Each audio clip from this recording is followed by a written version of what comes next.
अस्सलाम वालेकुम, मैं हूं doctor Maria Zulfiqar Khan. Welcome to my YouTube channel. I hope कि आप सब खैरियत से हैं।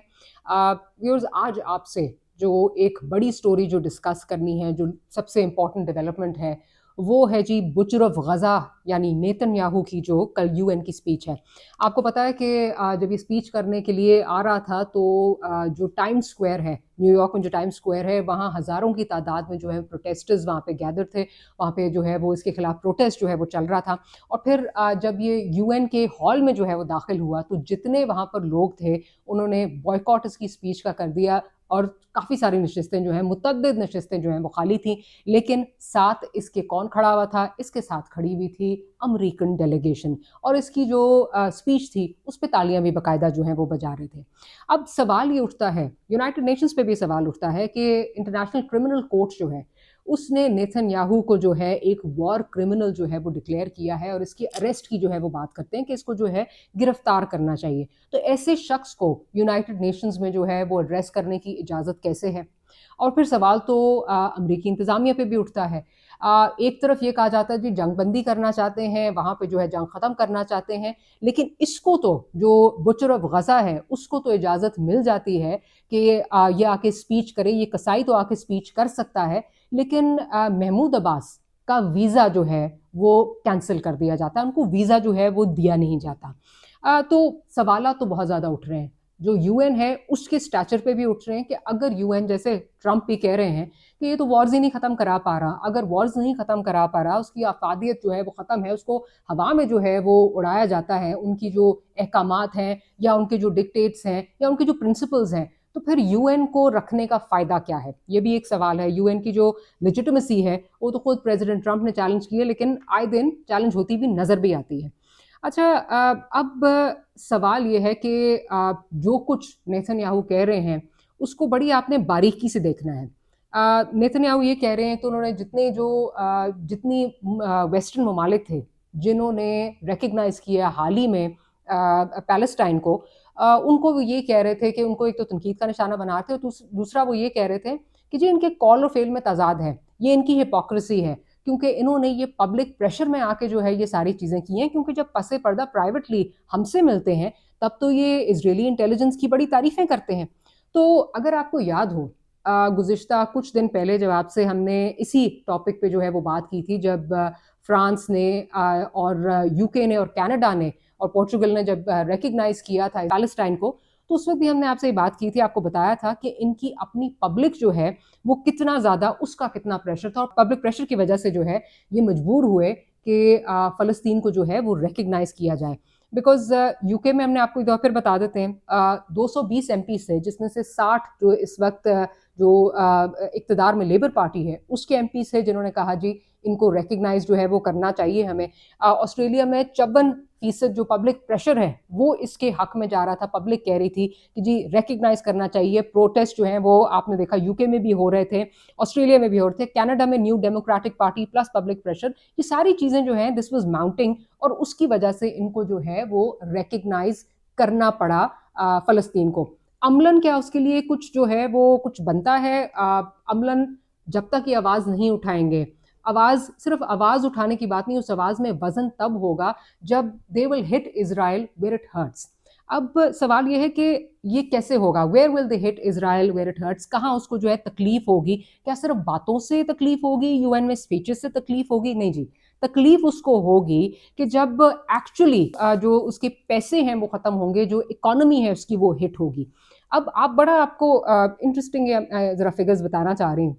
इज़राइल की इस वक्त जो डिफेंस इकोनॉमी है, इज़राइल की एक बड़ी जो है वो वाइब्रेंट किस्म की डिफेंस इकोनॉमी है, और वो जो 2024 के फिगर्स हैं उनके मुताबिक 15 बिलियन डॉलर्स पे जो है वो खड़ी है। और इंटरेस्टिंग चीज़ ये है कि जब से गज़ा में जंग स्टार्ट हुई है उसके बाद से ये 13% इंक्रीज़ की है, 13% इसमें इजाफा हुआ है। और सबसे बड़े खरीदार इसके कौन है जी? 54% जो है वो यूरोप खरीदता है जी। ये वही मुल्क हैं जिन्होंने कुछ दिन पहले जो है वो फ़लस्तीन को जो है वो रिकग्नाइज़ किया है। अच्छा, उसके बाद जो एक्सपोर्ट्स हैं, जो मजमूई एक्सपोर्ट्स हैं, अगर उसकी देखा जाए इज़राइल की, तो तकरीबन 34% एक्सपोर्ट्स जो हैं वो भी ईयू जाती हैं, यही मुबालिक हैं सारे। अच्छा, एक और आपको बड़ी इंटरेस्टिंग जो है वो चीज़ बताऊँ, जो हम बात करते हैं जी कॉलो फेल में बड़ा तज़ाद है। लंदन में उससे पहले बल्कि मैं पेरिस की बात करती हूँ। 16 जून को मैक्रोन साहब जो बहुत ज़्यादा आजकल जो है वो फ़लस्तीन के बारे में जो है वो बहुत कंसर्न्ड है, उन्हीं का मुल्क है फ्रांस। तो 16 जून को पेरिस में जो है वो एक एयर शो होता है। अब जो इजरायली कंपनीज हैं उनको अलाउ किया जाता है कि जी वो जो इजरायली डिफेंस कंपनीज हैं कि वो अपने जो उनकी बॉम्ब्स हैं, उनके मिसाइल्स हैं, उनके ड्रोन्स हैं, उन सब को जो है वो एग्जिबिट करें। एंड माइंड यू, ये वही चीज़ें हैं, ये वही इक्विपमेंट है जो पिछले 2 साल से जो गजन्स हैं, जो गाजा के लोग हैं, उनको ज़िबा करने के लिए इस्तेमाल हो रहा है। ये वही इक्विपमेंट है, उनको इजाज़त दे दी जाती है कि जी आप एग्जिबिट करें। लेकिन जब पब्लिक का बहुत ज़्यादा प्रेशर आता है, प्रोटेस्ट जो शुरू होते हैं, तो ओवरनाइट इनके स्टॉल्स पे जो है काली दीवारें खड़ी कर दी जाती हैं, जिसपे जो ये कंपनीज हैं वो भी कहती हैं कि जी हमने तो इन एडवांस आपको बताया था हम क्या लेके आ रहे हैं, क्या क्या क्या उसके क्या डिटेल्स हैं, क्या नहीं है। तो ये तो आपकी हिपोक्रेसी है। लेकिन पब्लिक के प्रेशर में आके उन पे काली जो है वो दीवारें खड़ी कर दी जाती हैं। लेकिन ये नहीं उनको कहा जाता कि जी आप आ नहीं सकते, ये आप चले जाएं, या जो भी, बस काली दीवारें खड़ी कर देती हैं ताकि छुपाया जा सके। शायद अपनी जो हिपोक्रेसी है उसको छुपाने की ये कोशिश कर रहा है, फ्रांस अपनी हिपोक्रेसी को छुपाने की कोशिश कर रहा है। फिर आ जाएं जी लंदन में। अभी आपके सामने है कि जी गालिबन 25 अभी सितंबर के महीने में 3-4 दिन पहले की बात अगर देखें, 22 था गालिबन, I am forgetting the date exact, जब रिकग्नाइज किया यूके ने फ़लस्तीन को।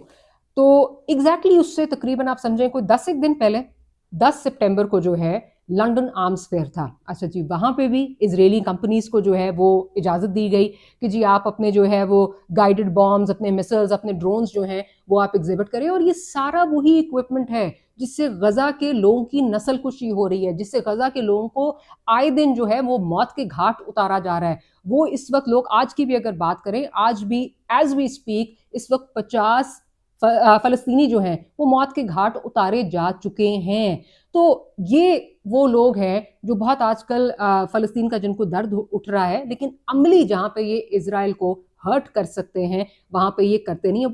Why did UK allow this London arms fair में इनको क्यों अलाउ किया कि जी अपनी एग्जिबिट कर सके? दैट्स बिकॉज कॉलर फेल में बहुत तजाद है। और नेतन्याहू की बात में, I hate to admit, but Netanyahu की उस बात में बहुत वजन नजर आता है कि ये अपने पब्लिक की प्रेशर में आके जो है वो कर रहे हैं।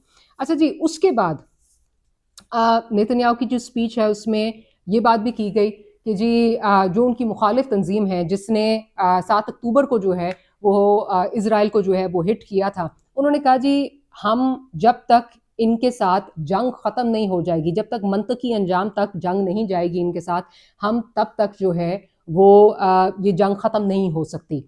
वेरएज़ ट्रंप की अगर बात करें तो ट्रंप जो है वो ये कह रहे हैं, और विटकॉफ तो कह रहे हैं कि आई एम कॉन्फिडेंट कि दोनों ट्रंप और विटकॉफ ये कह रहे हैं कि जी वी आर कॉन्फिडेंट कि जी जंग बंदी के हम बड़े करीब आ गए हैं। अच्छा, अब नेतन्याहू कुछ कह रहे हैं, अमरीकी सदर जो है वो कुछ और कह रहे हैं। साथ ही साथ अगर ये देखा जाए कि अब अगर हम देखें कि जो बातें हो रही हैं इस वक्त जंग बंदी के हवाले से, उनको मैंने आपको पहले भी बताया था कि the D day is the 29th of सितंबर। 29 सितंबर, 29 सितंबर वो दिन है जिस दिन ट्रंप की और नेतन्याहू की मुलाकात है। और आपको बताया था कि इस मुलाकात के बारे में ये कहा जा रहा है कि मगरबी पट्टी जो है उसकी अनेक्सेशन की जो है वो हिमायत, उसका अप्रूवल लेने के लिए नेतन्याहू जा रहे हैं ट्रंप से। क्या ट्रंप जो है वो इनको जो उनको वो गो हेड चाहिए वो देते हैं, और क्या उनके गो हेड का कोई मानी है भी, या फिर वही है लफ्जी है सिर्फ, जो कि हमने माजी में भी देखा है। अच्छा, अब इंटरेस्टिंग चीज़ ये है कि जो अरब इस्लामिक लीडर्स के साथ ट्रंप की मुलाकात हुई थी उसमें उन्होंने कैटेगोरिकली कहा था, गारंटी दी थी सारे अरब इस्लामिक लीडर्स को कि जो 1967 के जो सारे जो खदो खाल थे जो पैलेस्टाइन की टेरिटरी के बॉर्डर्स थे, खा वो गज़ा हो, खा वो मगरबी पट्टी हो, अलक्सा हो, वो सारी चीज़ें उसी तरह रहेंगी। और अभी भी हालिया दिनों में जब पूछा गया सहाफ़ियों की तरफ से ट्रंप को कि जी आप वेस्ट बैंक यानी मगरबी पट्टी के हवाले से अनेक्सेशन की आप क्या इजाज़त देंगे, तो या आपकी बात हुई है नेतन्याहू से, तो उन्होंने कहा मेरी बात हुई भी है और it will not happen, it will not happen. कोई 2-3 दफ़ा उन्होंने बात की कि I will not allow it, it will not happen.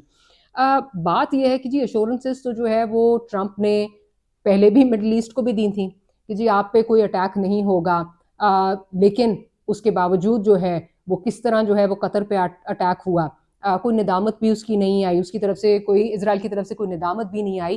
تو کتنی ویلیو رکھتا ہے ٹرمپ کی یہ بات کہ جی اٹیک نہیں ہوگا, ہم ہونے نہیں دیں گے, یا پھر یہ سمجھا جائے, میں بات پھر آپ کو واپس لے کے جاؤں گی, جو بات نیتن یاہو کر رہے ہیں کہ پرائیویٹ میٹنگز میں یہ لوگ ہماری بڑی تعریفیں کرتے ہیں انٹیلیجنس ایجنسیز کی, تو کیا یہ بات تو نہیں ہے کہ جیسے کہ دوحہ میں اٹیک ہو گیا اور بظاہراً ٹرمپ کو کچھ نہیں پتا تھا, لیکن اس کے بعد پھر خبریں آئیں کہ 50 منٹ یا اس سے بھی زیادہ پہلے ٹرمپ کو بتا دیا گیا تھا, لیکن انہوں نے قطر کو نہیں بتایا. He decided to turn a deaf ear and a blind eye deliberately, اور اس کے بعد کہا جی میں تو بڑا اس سے ناخوش ہوں کہ یہ کیوں ہو گیا, نہیں ہونا چاہیے تھا. لیکن ساتھ پھر نیتن یاہو کو یہ پوچھ لیا کہ کیا آپ نے اپنے ٹارگیٹس اچیو کر لیے, تو کیا اسی طرح ہوگا؟ کیونکہ اس وقت تو نیتن یاہو لگ رہا ہے کہ جو چاہتے ہیں اپنی منمانی کر رہے ہیں, اور جس طرح چاہتے ہیں وہ اس جنگ کو اپنے مقاصد کے لیے جو ہے وہ استعمال کر رہے ہیں, اپنے جو طاقت کا دوام ہے اس کی بحالی کے لیے اس کو جو ہے وہ استعمال کر رہے ہیں.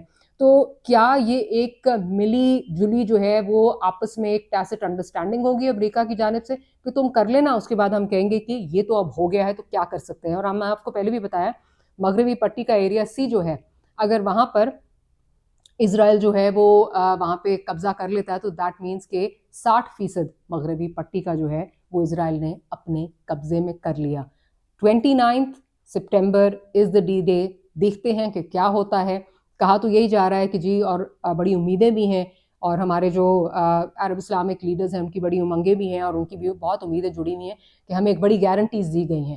لیکن امریکہ کی گارنٹیز, امریکہ کا کال و فیل, اس میں کتنا تضاد ہے یہ ہم ماضی میں دیکھ بھی چکے ہیں اور اس پہ بہت دفعہ بات بھی کر چکے ہیں. تو دیٹس آل فار ٹوڈے. آپ سے کل ملاقات ہوگی, اپنا خیال رکھیے گا. اللہ حافظ.